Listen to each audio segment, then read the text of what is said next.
जितनी योनियां हैं उनमें मानव जीवन है। मानव जीवन का उद्देश्य क्या है, क्यों आए हम संसार में, हमें आगे क्या करना है क्या नहीं करना है। जी जब उद्देश्य निश्चित हो जाता है ना तो जीवन में रस भी आता है और प्रार्थना करते भी अच्छा लगता है। जब हम संध्या करते हैं उसमें एक मंत्र आता है, तच्चक्षुर्देव हितम पुरस्तात् शुक्रमुच्चरत्। इसमें प्रार्थना है। इसके दो भाग हैं। इसके दो भाग हैं। एक भाग तो परमात्मा के द्वारा दिया हुआ और दूसरा हमें करना। समझ गए ना? जीवन में दो भाग होते हैं, हम सारे काम नहीं कर सकते। एक तो है परमात्मा का, परमात्मा करे, हम अपना करें।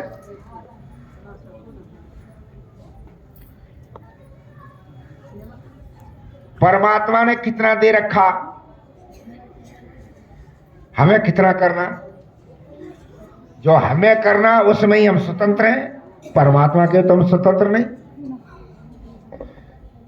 एक दिन में बताया था ना, किसी ने पूछा हम सृष्टि में कितने स्वतंत्र हैं। जीव स्वतंत्र है, कितना स्वतंत्र है? का पैर उठाओ। उसने पैर उठा दिया। अब कहा ये पैर यहीं रखो, अब दूसरा उठाओ। कि दूसरा तो नहीं उठ सकता ये। उनके पास इतने ही स्वतंत्र हो,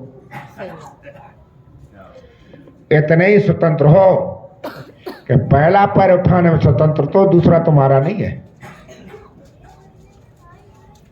दूसरा उसके अधीन है। उसी के अनुसार जीवन हमारा क्या है, कह रहा पहला भाग जो है हमारा वो क्या है, वो है परमात्मा का दिया हुआ। जीवन का मुख्य उद्देश्य जो है वो है क्या, पूर्णता को प्राप्त करना। वेद में आता है पूर्ण मदा पूर्णमिदम। वो परमात्मा पूर्ण है, पूर्णमिदम, और तू भी पूर्ण बन। हम सब प्रयास काय के लिए कर रहे हैं, पूर्ण होने के लिए। यदि पूर्णता की तरह हम नहीं जा रहे तो जीवन बेकार है। हमारा जीवन पूर्णता की तरफ नहीं है तो फिर बेकार है। और पूर्ण कौन है? परमात्मा है। इसलिए हम प्रतिपल जब आगे बढ़ते हैं ना, ये अपूर्णता क्या बता रही है कि पूर्णता है। आधी रोटी क्या बता रही है? पूरी रोटी है, तभी तो आधी है। उसी तरह कहते हैं हमारा ज्ञान पूरा नहीं है, इसका मतलब है पूरा ज्ञान और दूसरा है। हम कहते हैं हमारे अंदर इतनी जानकारी नहीं है, हमें इतनी, हमें अधूरी है, इसका मतलब पूरी और कोई जानकारी। हम अधूरे हैं तो पूरा कोई दूसरा है, और जो पूरा है दूसरा, उसी का नाम परमात्मा पूर्ण है अपने। अब उसकी तरफ बढ़ने के लिए क्यों बढ़े? उसकी तरफ जब तक पूर्ण नहीं होंगे तब तक शांत नहीं होंगे। शांत कहां होते हैं? भागे फिर रहे काय की पूर्णता की खोज में।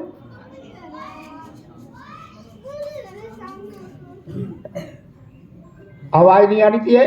बहन जी कह रही है पीछे से आवाज आ रही तुम्हारी, शांत रहो बिल्कुल। जो बच्चा बीच में आवाज करे ना वह पीछे भेज दो। राघव तू तो नहीं कर रहा, ध्यान रख पीछे। तो मैं क्या कह रहा था, जीवन का उद्देश्य क्या है? जीवन का उद्देश्य है उस पूर्ण को प्राप्त करना। इसके लिए हमें करना क्या है? तो मंत्र का जो पहला भाग है, सक्सेना जी, पहला भाग है उसमें क्या है, तच्चक्षुर्देव हितम पुरस्तात् शुक्रमुच्चरत्। तत् माने उसने, क्या प्रभु दिखाई नहीं देता? दिखाई देता तो कहते हैं इसने, वो दिखाई नहीं देता क्या कह दिया उसने। जो चीज दिखाई नहीं देती है उसे क्या बोला जाता? हुआ। और जो दिखाई देती है वो कहते हैं तो कहा उसने, किसने? जो दिखाई नहीं देता, परमात्मा। और वो है कैसा? वो चक्षु है। वो कैसा है बोलो? चक्षु है। यहाँ परमात्मा को चक्षु कहा गया। चक्षु क्यों कहा गया? चक्षु जो बहुत दूर तक देखता है, तब हम 2 कदम चलते। दूरदृष्टि क्या होता है? दूर तक देखने वाला क्या होता है? चक्षु है। परमात्मा हमारे जीवन में चक्षु का काम करता है। क्या काम करता है? चक्षु करता।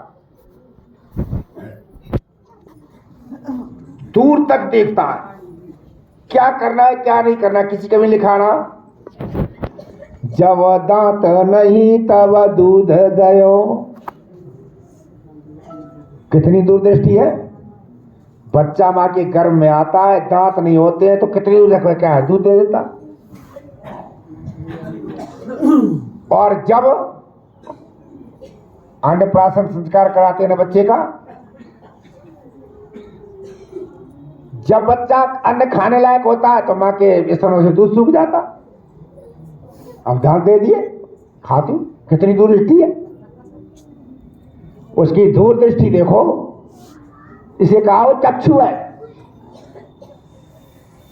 आंख बनाई सही जगह पर, गलत जगह बना देता तो, है ना, पीछे लगा देता तो नहीं, दूरदृष्टि है उसकी। कान सही जगह पर लगाए, आंख सही, कान सही जगह पर, हर चीज उसकी ऐसी बढ़िया जगह पर लगी हुई है। इससे क्या दिखा? बहुत दूरदृष्टि है। दूरदृष्टि की वजह से चक्षु है। उस करके उसने हमारे शरीर की रचना ही ऐसी की। हमारे शरीर की रचना ऐसी है, मालूम पड़ता है कितना बड़ा दूरदृष्टा है।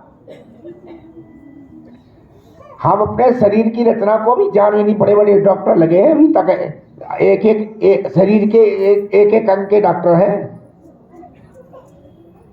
कोई आंख कान नाक का है, कोई आंख का ही है, कोई कान का ही है ना, कोई हार्ट का है, तब भी पूरा जान नहीं पाते क्या क्या चीज है इसमें। हार्ट बनाया कैसा बढ़िया है, किडनी 2 बना दी।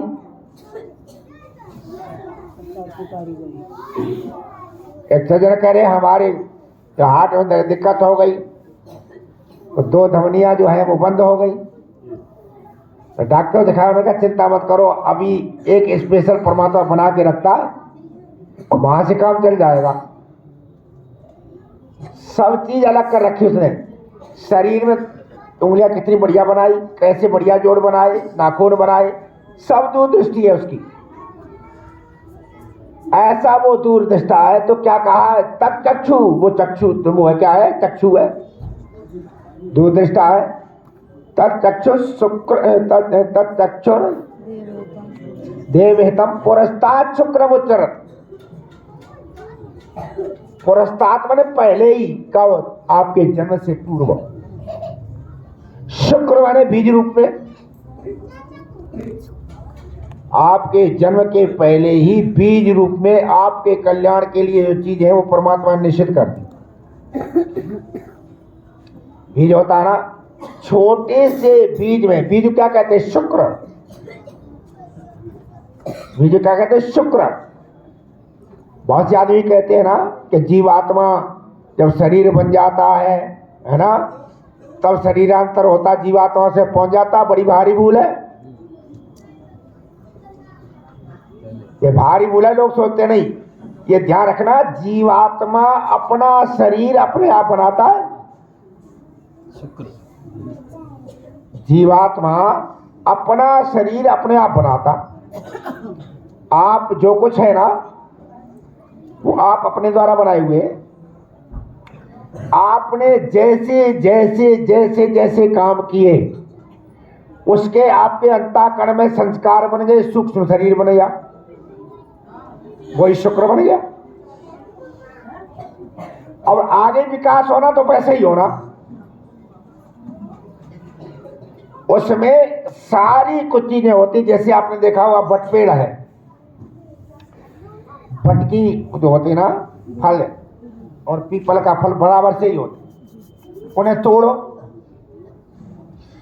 तोड़ करके, और दोनों के बीज लो, एक से ही होते। बीज एक से ही आंखों से दिखाई देते भौतिक रूप से। अच्छा, उन्हें बो दो, पौधों तो उनमें शुक्रता है, बीजत्व तो है, खेत एक ही है, जमीन एक ही है। वो कैसा विकास करेगा? वो पीपल का करेगा, वो बट का करेगा। जो कुछ बीज है ना उसी का विकास होता है।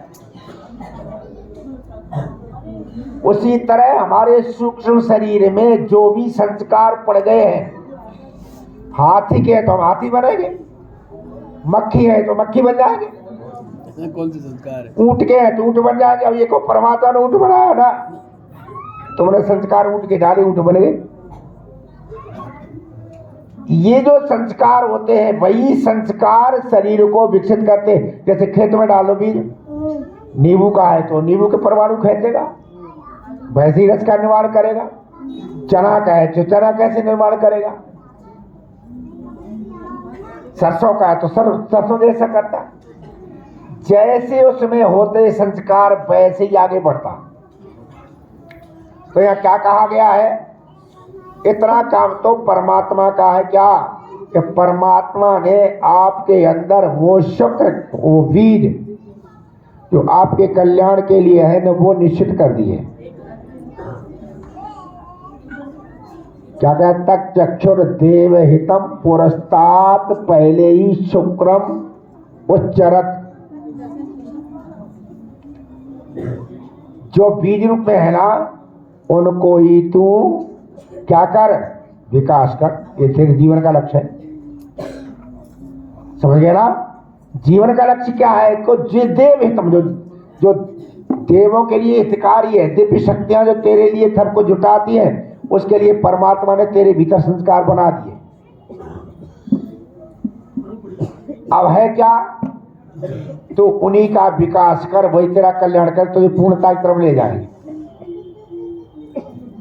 ये ध्यान रखना कि जो परमात्मा के काम है उनमें कोई शिकायत नहीं हुआ करती।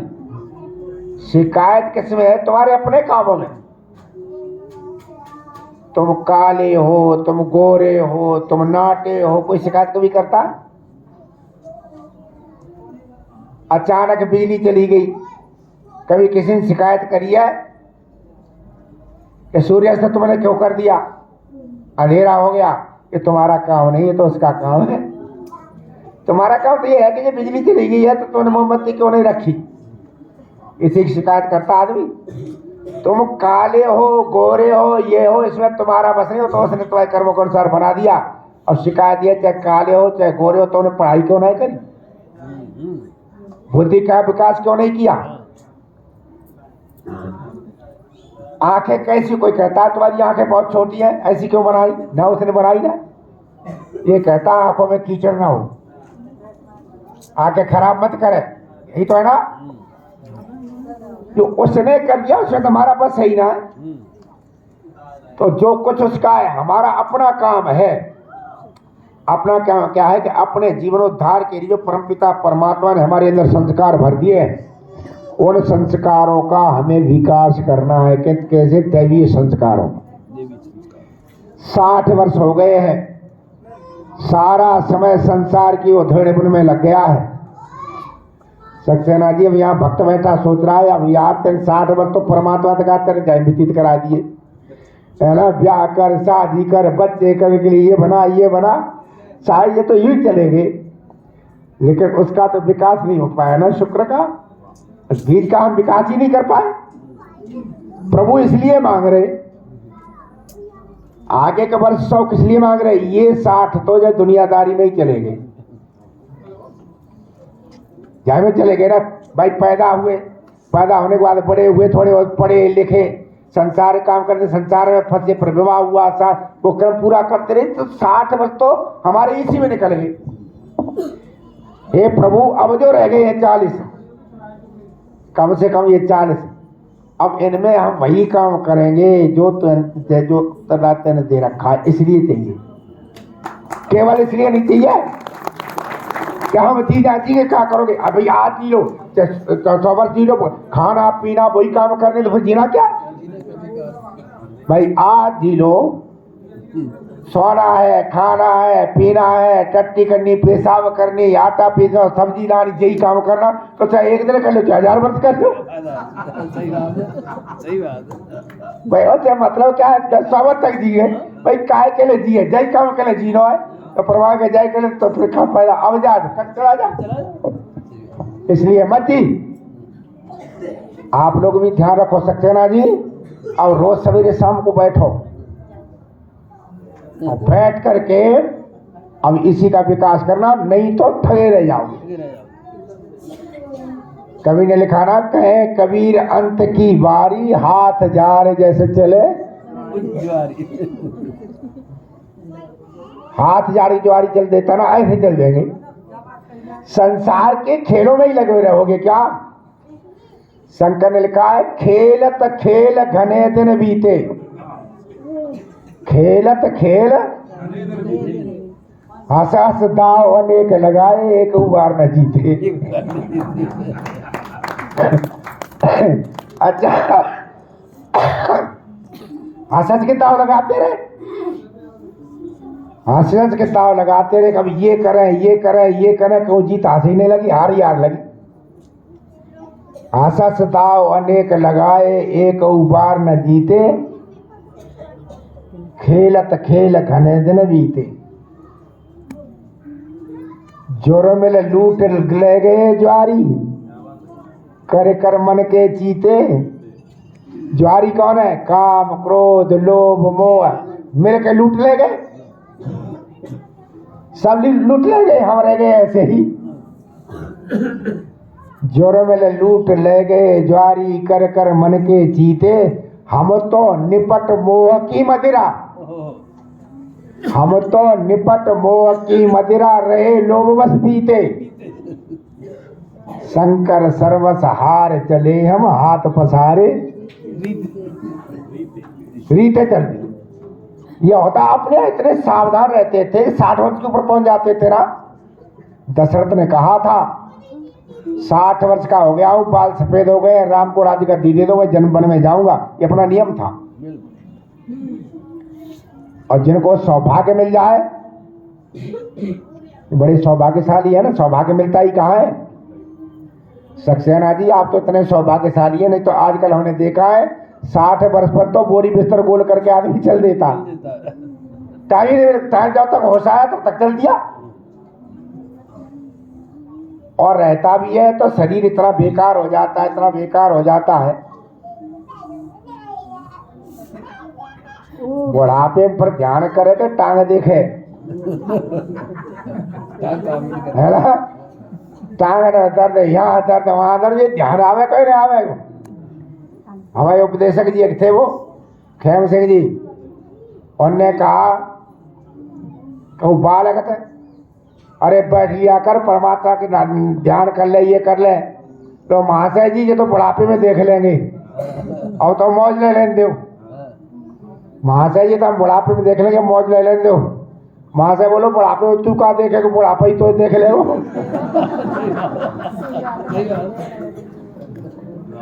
बुढ़ापे में तू क्या देखेगा, बुढ़ापा ही तो देख लेगा। ये ध्यान रखो, रण भक्ति और दान तीनों काम जमा। रण भक्ति दान ये जवानी की काम है, बुढ़ापे की भक्ति नहीं होती है। भक्ति तो क्या जवानी की है। आप बैठोगे तो सारा कुछ बढ़िया हो जाएगा। तो हमेशा देखो, इसके लिए हम 100 वर्ष जीना चाह रहे, काय के लिए ये विकास हो। यदि ये नहीं हुआ ना तो सब बेकार हो जाएगा जिंदगी। जीवन ऐसे ही चला गया तो जो संस्कार जहां पर है ना, वैसे अगला जन्म हो जाए। और आपको पता भी है कि हमारे संस्कार कैसे हैं। सावधान हो लो। हमारे बीच में हमारे जो भजनोपदेशक थे, आप लोगों ने भी उन्हें सुना होगा, बेमोल जी, कितना बढ़िया भजन गा है। बेमोल जी का पिछला जीवन बहुत बेकार था। रामलीला में रहे, तो आर्य समाज के वहां में चले आए, तो वहां चले आए। तो शायद वो मरने वाले थे, 6-7 महीने बाद मर गए। तो हमें मुझे मिले एक जगह, तो बेमोल जी बोले, आचार्य अब जिंदगी ज्यादा दिखाई देना है रही। मैंने कहा ज्यादा दिखाई नहीं दे रही, कोई बात ना है, फिर आ जाइयो, उसमें क्या है, अपने यहाँ तो फिर आते हैं। मुसलमान थोड़ी जो पड़े रहे क्या होते भाई, मुसलमान थोड़ी क्या मतलब बड़े, फिर आ जाइयो। कहते आना तो खैर है ही, पर आचार्य जी बात ये ना, हमें मनुष्य का जन्म तो मिलेगा ना। अब कह क्यों ना मिलेगा कि अपने कर्म अपने आप ही जाने, कि हमने ऐसे कर्म ही नहीं करे। आदमी समझ लेता क्या कर्म है, कहाँ हमें जाना, क्या कर्म है। तो खैर मजाकी आदमी थे, मजाक में कह रहे थे, लेकिन हर आदमी जानता हम क्या कर रहे हैं, हमारा कैसा जन्म होगा ना, कैसा नहीं होना। ये वैवाहिक वर्षगांठ मनाना, ये मनाना, ये उसी उद्देश्य होते। कम से कम जीवन के मूल उद्देश्य को तो हम समझ लें। जाए विद्वान के पास बैठे, समझे कि जीवन जीने इसका आखिर इसका मूल उद्देश्य है क्या। सवेरे शाम तक, सवेरे शाम तक इसी में लगे रहो कि हम अपने पूर्णता की तरफ जा रहे कि नहीं जा रहे, हम उस तरफ जा रहे कि नहीं जा रहे। ये ध्यान रखना, बड़ा कठिन काम है, बहुत कठिन काम। साधना की राह पर चलना कठिन, आएंगे साधक तुझे लाखों में। पुराने संस्कार होते, पुराने संस्कार होते तब आदमी बढ़ता है। ये मत समझ लेना कि मैं यहाँ पर बैठा हूँ लाल कपड़ा करके तो हम बहुत आगे बढ़ गए ना। व्यवहारिक जीवन बहुत कठिन होता। व्यवहारिक जीवन प्रवचन करना बहुत सरल है, लेकिन व्यवहारिक जीवन बहुत कठिन होता। 24 घंटे देखो अपने को। अब तुम सामान्य गृहस्थ की तो छोड़ो, प्रारब्ध तो बहुत उच्च थे। हमारे बीच में तो हमारे धर्मगुरु हैं, एक तो अविमुक्तेश्वरानंद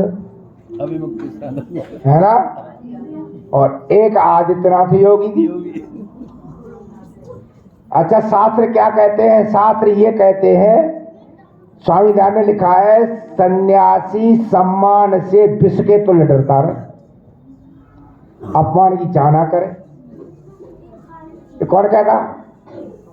मनु महाराज कहे, शास्त्र ये कहता है कि सन्यासी सम्मान से विष के तुल्य डरता रहे, मान की चाह न करे, अपमान की चाह ना करे। अच्छा, स्वामी दयानंद ने ऐसा किया, लोगों ने ईंट फेंके, पत्थर फेंके, सब फेंके, खूब उन्हें खिलावे, पर स्वामी जी ने कभी ऐसा, स्वामी जी जब कोई कहता हरिद्वार में, जो लोगों ने ईंट पत्थर फेंक दिए, सब फेंक दिए, स्वामी जी गंगा के किनारे टहले, एक सज्जन आए, स्वामी जी आप तो योगी भी हैं, हम समझते थे विद्वान हैं। स्वामी ऐसे क्यों? कि इतना आज आपका अपमान हुआ है, लेकिन मैं आपसे आध घंटे हुए बातचीत कर रहा, आपने उस अपमान की चर्चा ही नहीं करी। तो स्वामी दयानंद ने क्या लिखा? अबोध आदमियों के द्वारा किया हुआ अपमान नहीं होता है। उन्होंने कहा, यदि इन विचारों की इतनी समझ होती तो ये देश गुलाम क्यों हो जाता। इन्हें यही समझना है कि कौन हमारे भले कह रहा, कौन बुरे कह रहा। अब दो सन्यासी झगड़ रहे नहाने पे, वो कह रहे कि हमारा अपमान हो गया। अच्छा, वो सन्यासी अपमानी, फिर वो सन्यासी का आएगा, अरे कह दिया पालकी से उतर के नहा ले, चला जाता, नहा लेता जाकर के। तो कौन सी ऐसा तो है नहीं, जमीन पैर आ जाती, हत्ती फटी जाती, जाके नहाता, चलो इसकी तो रहने दी। अच्छा, दूसरा सन्यासी हो, अरे उसे नहा लेने देता, क्या हो जाता है। दूसरा सन्यासी नहाने नहीं दे रहा। यदि नहा लेते जाकर के तो कौन सी वो हो जाता, जाकर के नहा लेने दे, वो नहाने नहीं दे रहे, ना पालकी नहीं जावे, वो पैदल जाओ, कहे पैदल जावेंगे ना। अच्छा, छोटे छोटे बालक को जैसा आठ है, ये कोई विद्वान काम है, सन्यासी काम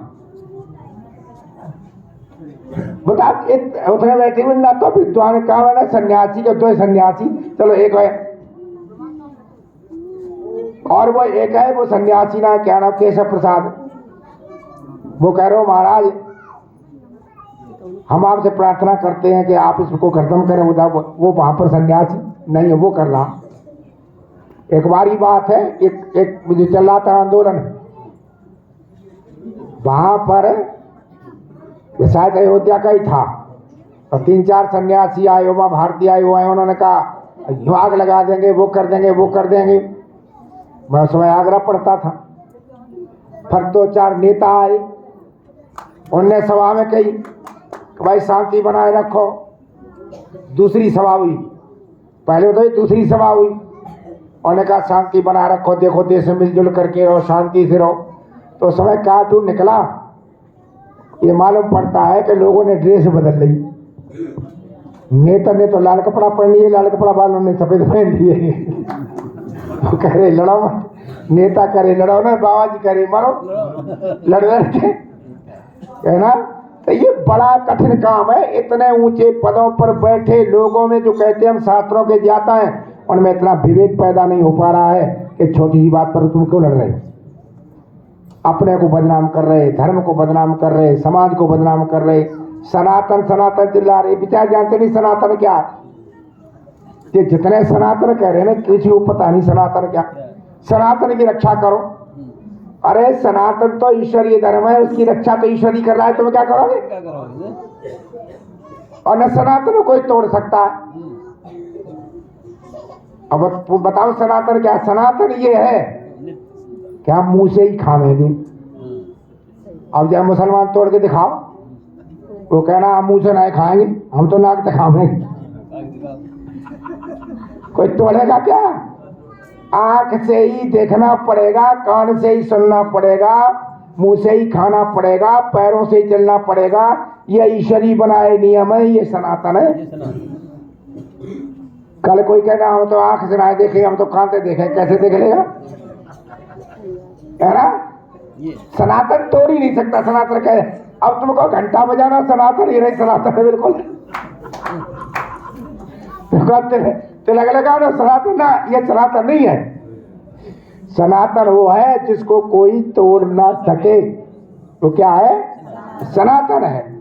परमात्मा ने जो नियम बनाया उसे कोई नहीं तोड़ सकता, तो क्या है? सनातन। सनातनी रक्षा आदमी की जरूरत नहीं, सनातनी रक्षा तो भी रक्षा क्या करना, वो तो मजबूरी है, हर एक की नियम है।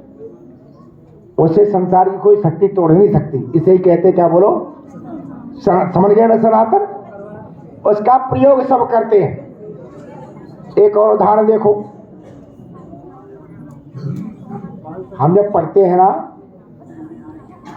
मंत्र पाठ करते हैं, एक मंत्र है अघमर्षण मंत्र, है ना? उसमें क्या है? ऋतंच सत्यंच अभिथा तपसोधे जायता।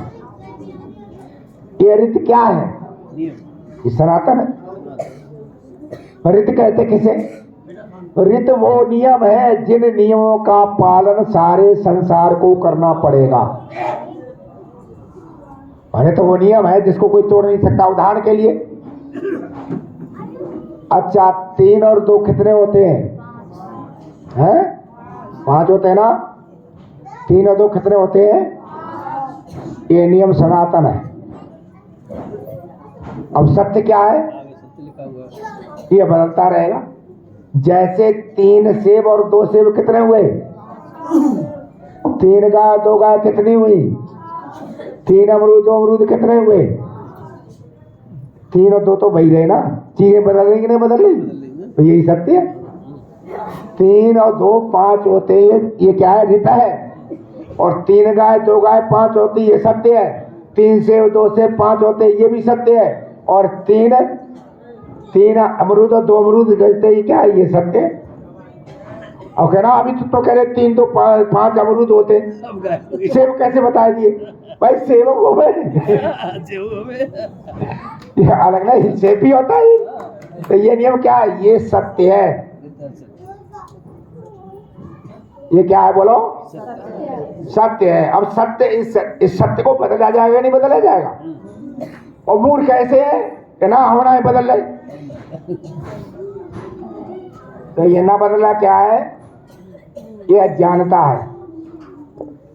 गांव में एक चौधरी साहब थे, वो पढ़े लिखे ना, बालकंद कही हमें घड़ी बांधने को बड़ो शौक है।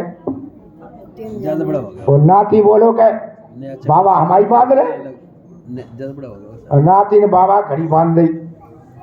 बाबा बैठो, हमारे कहीं टाइम तो बताए गए, कोई पूछने लगो तो नाती ने कही 11:30 बजे। नाती चलो गो 2-3 घंटे बाद दूसरा कोई आदमी आयो, उनके चौधरी साहब कै बजे, मैंने कि 11:30 बजे।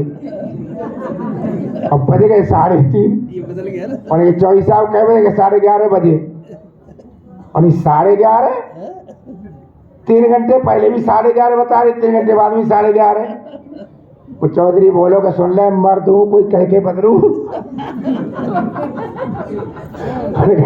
मैं तो मर्द हूँ, मर्द कोई कह के बदलो करे, तो कह दे, तो कह दे।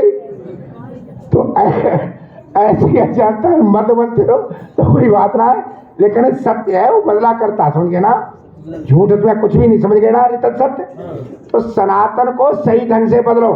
गंगा में नहाना ना नहाना, इसका सनातन से कोई मतलब नहीं है। गंगा में नहाओ या ना नहाओ, इसका सनातन से कोई लेना देना नहीं।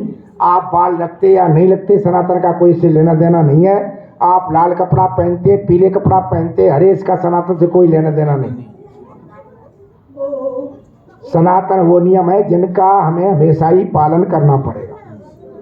तो हमेशा जन को इन नियमों का पालन करते हुए मैं कह इसलिए रहा था कि साधना करते हुए बड़े बड़े लोग क्या हैं, इस माया के चक्कर में आ ही जाते। कौन सी माया? कवि ने लिखा है कि माया महा ठगिन हमो जानी, इस सबको ठग लेती है। माया महा ठगिन हमो जानी, इसका जाल ऐसा फैला हुआ है, कहीं न कहीं जाल में फंसा ही देती। और लोग फंस जाते, अपने विज्ञानी कहते हुए फंस जाते। जो ऐसे नहीं होते हैं ना, सही साधक वही होते जिन्हें इससे कोई मतलब ही नहीं रहता, जिसे इस अहंकार से कोई मतलब नहीं रहता। आप इससे इतर चले जाइए, जिन्हें आप वैदिक धर्म नहीं कहते, वो नहीं कहते हैं, वहां जाइए तो लगातार आगे बढ़ रहे, लगातार वो कर रहे। कभी गुरुद्वारे में चले जाना, वहां अहंकार दूर करके जाते, बड़े बड़े अच्छे जाते हैं, श्रद्धालुओं के जूते साफ करते, बड़े बड़े अच्छे जाते हैं, बड़े मुख्यमंत्री तक श्रद्धालुओं के जूते साफ करता है। काय के लिए? इस अहंकार को तोड़ने के लिए। इस अहंकार को तोड़ने के लिए बड़े बड़े करते। तो ये अहंकार हमारे जीवन में क्या, हमारे देवत्व को नष्ट करता है। काय को नष्ट करता है? देवत्व को नष्ट करता है। कहीं पर भी ये ध्यान रखना, ये चीजों से हमें हमेशा ही बचना है।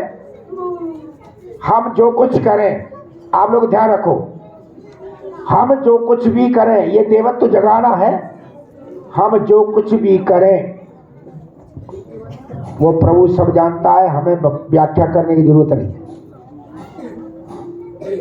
जो आदमी मौन रहता है, शांत रहता है, समझ लो वो कुछ जानता है। ईश्वर का भक्त का मतलब क्या है? शांत रहता है, मौन रहता है। अच्छा, परमात्मा इतने काम करता है ना, सारे वही तो करता है ना। कभी कहने आया है, कभी कहने आया ना, उसने कभी कहा है मैं तेल बनाता हूँ, मैं ये बनाता हूँ, मैं दूध बनाता हूँ, मैं ये बनाता हूँ? कभी कहता ना, केवल करता है। जानने वाले जान लेते। न कहीं पर भी किसी प्रकार भेदभाव,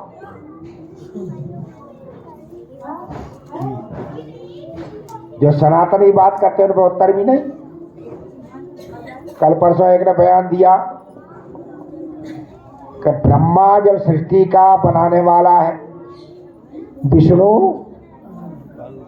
पालन करने वाला है, और शिव संहार करने वाली, और तीनों शक्तियां हिंदुओं के पास है। ब्रह्मा भी तो है पास, विष्णु भी तो है पास, और शंकर भी तो है पास। सृष्टि का बनाने वाला भी तुम्हारा, पालन करने वाला ही तुम्हारा, ये किसने बना दिया है, और संहार करने वाला ही तुम्हारा। तो इनका फिर ये मुसलमान बनाई क्यों? जब ब्रह्मा से कहो जे काय बनाई दिए, ये मुसलमान के तो गाली दे, मुसलमान बनाई क्या है? ब्रह्मा ने, ब्रह्मा ने मुसलमान बना दिए, इसका मतलब ब्रह्मा तो है संगना है। अच्छा चलो बन गए, धोखे से बना दिए, तो पालन क्यों कर रहा? बना दिए तो मार दे, पालन न करे, चल पल के देते ये शंकर तो कह दे गुनाह कर दे, और कोई चीज ना हो रही, इसका मतलब क्या है कि सब चीज झूठी है, सब झूठी है। यदि देवता सब तुम्हारे और वे काम हो रहे हैं, इसका मतलब क्या है कि तुम जिस रास्ते पे जा रहे हो वो गलत है। परमात्मा सबका है, परमात्मा अखिल ब्रह्मांड का मालिक है, वो तुम्हारे अनुसार नहीं चला करता, ये ध्यान रखना। उसके अनुसार जो चलेगा वो लाभ ले लेगा, नहीं चलेगा नहीं लेगा। जो लोग ये संकीर्ता करते हैं कि ये ऐसा ये ऐसा ये ऐसा, वो क्या है, वो ईश्वर को जानते ही नहीं, वो जानते नहीं ईश्वर को। जो जानेगा सही ढंग से और मान लेगा ना, फिर वो धक्के नहीं खाता। अब एक सज्जन आई कई जगह घूम करके, तो कह रहे आचार्य जी तुम्हारे प्रवचन सुनते रहते थे, अब तो हमें घोर घृणा हो गई इन देवताओं से। तो क्यों? कि देवता काहे के तो राक्षस है। कहते हमारा साड़ा ले गया कामाख्या देवी पे, वहां पर उसने अपने मनोकामना पूर्ति के लिए, कहते वहां उसने बलि चढ़वाई, 1.25 लाख रुपया दे साड़ चढ़ाने के, और साड़ कटा और सब पंडा पुजारी थोड़ा थोड़ा ले गए, प्रसाद बट गया। कहते मुझे इतनी घृणा हो गई कि ऐसे देवता देवी है कि राक्षसी? बोलो काय की देवी है। इसलिए वेद में प्रार्थना है, शांति का पाठ करते ना, क्या आता है? षण्डो देवा विश्व देवा भवन्तु। कितना उच्च विचार है वेदों का। षण्डो देवा विश्व देवा, हमारे देवता है ना वो विश्वदेव बन जाए, हमारे देव क्या हो जाए? विश्वदेव हो जाए। शेरनी के बच्चे के लिए शेरनी क्या है? बोलो देव। शेरनी के बच्चे के लिए शेरनी क्या है? अच्छा, पकड़िया के बच्चा के लिए है ना, बकरिया के बच्चा के लिए क्या है फिर वो शेरनी? उसके लिए देव नहीं है ना, उसके लिए तो खून पीने वाली राक्षसी हो गई। भक्त तो वेद में यही प्रार्थना, हमारे माता हमारे पिता जो देव है वो विश्वदेव बन जाए, सबके लिए हो जाए। हमारे गुरु है वो विश्वदेव हो जाए, वो हमारे लिए ना रहे, सबके लिए हो जाए। हमारे माता पिता हमारे नहीं, सबके लिए हो। ये महान प्रार्थना इसी उसमें आती है, वैदिक पद्धति में, और कहीं नहीं ऐसी है, और कहीं नहीं। इसलिए कहते हैं आर्यसमाज का प्रचार करो, वेद का प्रचार करो। क्यों? यदि ऐसा नहीं होगा तो सब आपस में लड़ के मर जाए, विश्व का नाश हो रहा है और होगा। तो ऐसी स्थिति की प्रार्थना हम सबको ही करनी चाहिए, और यही जीवन का लक्ष्य रखो। क्या लक्ष्य रखना है? बोलो सक्सेना जी। जो विचार परमपिता परमात्मा ने आपके अंदर आपके कल्याण के लिए रख दिए हैं, उनका विकास करना है। इसीलिए 100 वर्ष से ज़्यादा उम्र चाहिए, और इसी में लग जाओ। स्वाध्याय भी करो, अच्छे ग्रंथों को पढ़ो, सवेरे शाम को बैठो भी, है ना, और प्रभु आपको सब देगा, रास्ता देगा। और इसीलिए वैवाहिक वर्षगांठ मनानी सफल है। तो आज के इस दिवस पर माननीय सक्सेना जी और उनके पूरे परिवार को बहुत बहुत शुभकामनाएं देता हूँ। परिवार से भी कहता हूँ कि इनके साथ